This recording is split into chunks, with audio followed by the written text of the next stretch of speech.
Hi, I'm Vance, and welcome to Repair and Replace.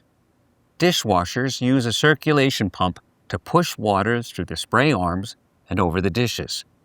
When the pump fails, the dishwasher may still move through each cycle, but it won't clean properly. You might notice soap residue inside the tub, dishes that aren't getting clean, or a loud motor during the wash cycle. In this episode, first, we'll learn how it all works. Then, we'll do some tests with a multimeter. Finally, we'll learn how to install a new circulation pump. Thank you to Frigidaire for sponsoring this video. Let's begin.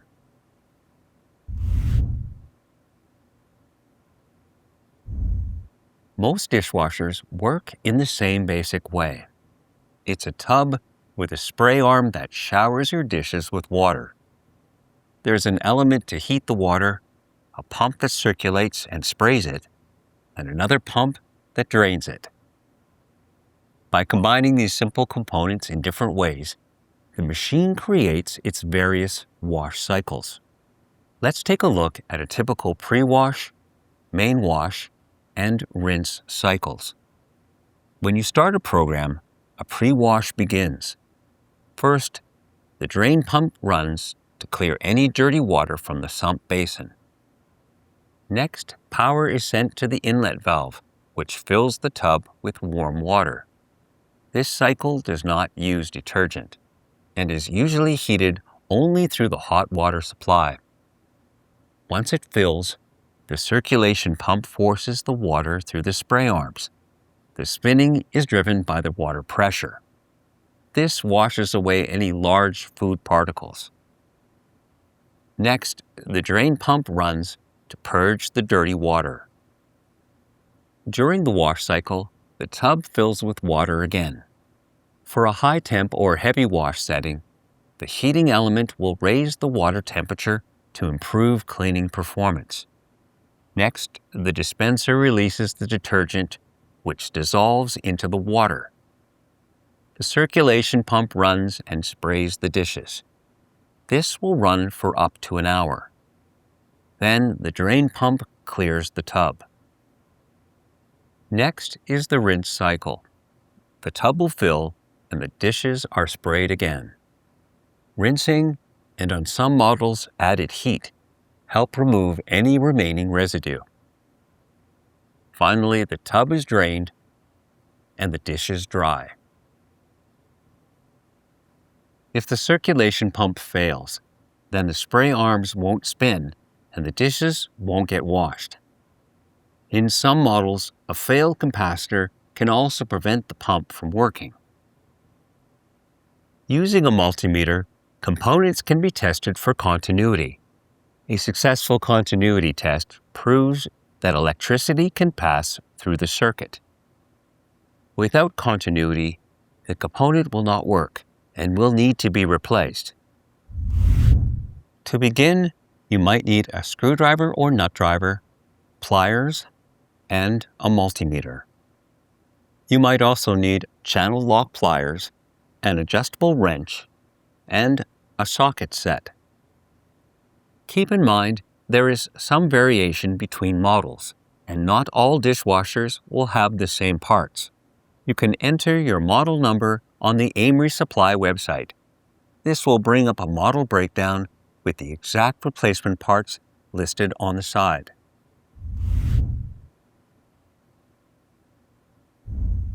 First, shut off the breaker to disconnect the power. In some cases, you can unplug the dishwasher. Now shut off the water supply valve. This should be located under the sink. It's also a good idea to wear cut-resistant gloves, as there can be some sharp edges.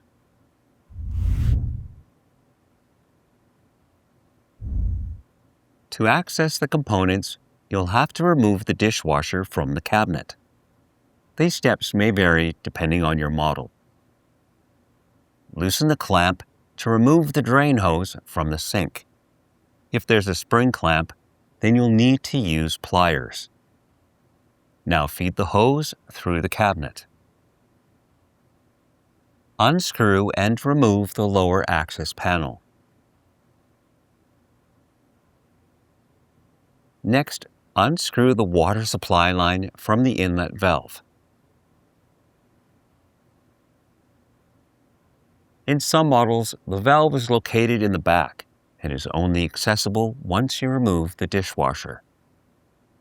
Unscrew the cover to the junction box. Next, remove the wire nuts. Now unscrew and remove the ground wire. Unscrew the strain relief. Now remove the wires. Open the dishwasher door and remove the mounting bracket screws. You might need to adjust the leveling legs to lower the dishwasher. Now carefully slide the dishwasher out. To avoid scratching the floor, you can put a flat piece of cardboard or a drop cloth under the legs. Now tilt the dishwasher onto its back.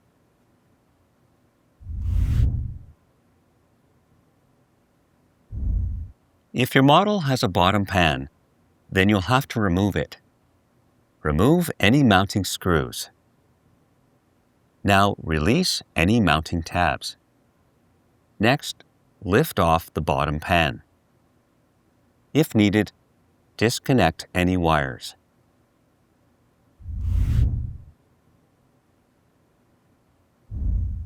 We can test the pump motor while it's still mounted in place. It's always best to take a picture of the wires for reference. Now disconnect the wires. Set your multimeter to the resistance setting. Touch each probe to each terminal. If there's more than 2 terminals, then you'll have to test each pair. There should be a resistance reading of 10 to 100 ohms. You might get a different reading between each pair. If there is no continuity, an infinite reading, or a resistance in the millions of ohms, then the pump has failed and should be replaced. Some circulation pumps have additional terminals for a built-in heater.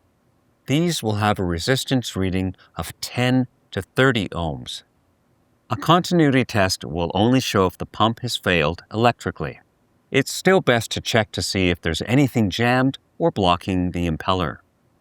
If the pump has failed the continuity test or does not spin freely, then it's best to install a new one.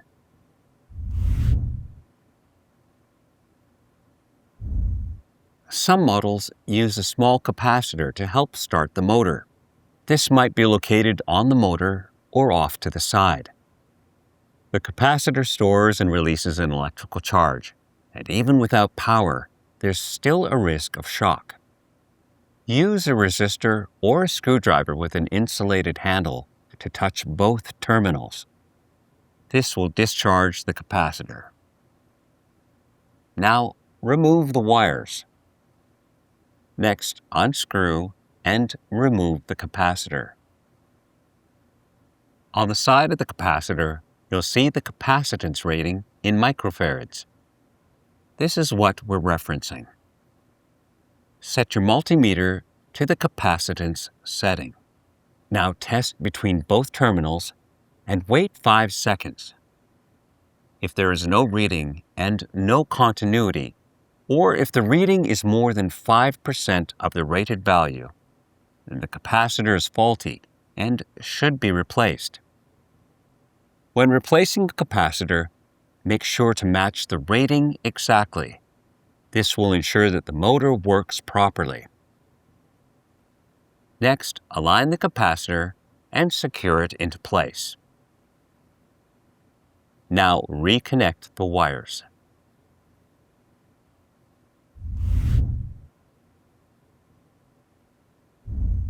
Disconnect any remaining wires. Now remove the mounting screws. In some models, you'll need to remove a mounting plate or a retaining clip. In other cases, you might need to release a hose clamp. Now remove the pump. With the pump removed, check to make sure that there's nothing stuck inside that might block the water. The pump might have an O-ring or a larger rubber gasket. If the new pump comes with a new gasket, then it's best to replace it too. Align the pump into the mount. If needed, align the retaining clip. Now, tighten the mounting screws. If there was a hose clamp, then secure it into place. Next, reconnect the wires.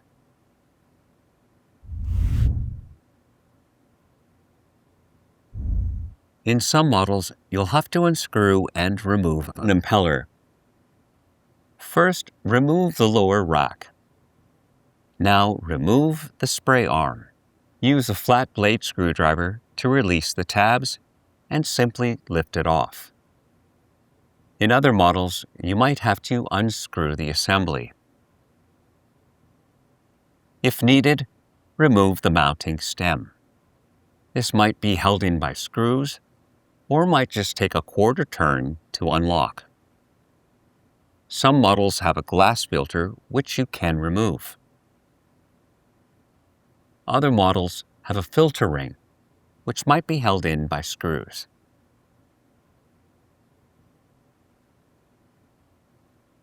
Use soapy water and a brush to remove any grease or food particles from the filter. If there's an impeller, then use a flat blade screwdriver to stabilize it while you unscrew it. Now remove the impeller. In this model, the food chopper is underneath a plastic assembly with a mesh screen. Remove this and clean it. The chopper blade is slotted under the motor shaft and should just lift off.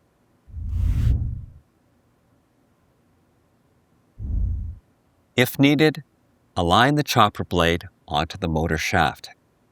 Replace the chopper filter screen. Align the impeller onto the mount. Now tighten the mounting screw.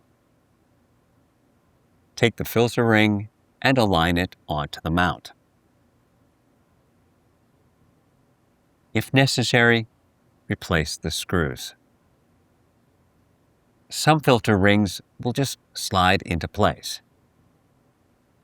Now, replace the glass filter. If needed, replace the mounting stem. Align the spray arm onto the mount and snap it into place. In other models, you'll have to tighten the mounting screws.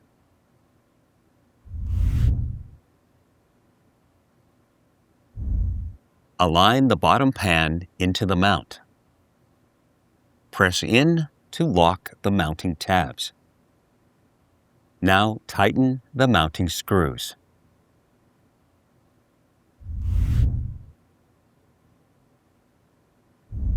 First, feed the drain hose into the sink cabinet. Gently slide the dishwasher into place. If necessary, adjust the leveling legs. Tighten the screws to secure the dishwasher to the countertop. Now connect the drain hose and tighten the clamp. Make sure that the drain hose has an elevated loop above the connection. This will prevent water from flowing back into the dishwasher. Feed the wires into the junction box and tighten the strain relief. Now connect the ground wire. Next, tighten the wire nuts to secure the wires. Now replace the junction box cover. Attach the water supply line to the inlet valve and tighten it into place.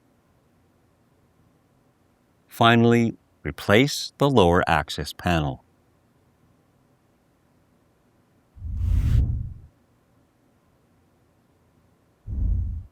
Turn on the water supply.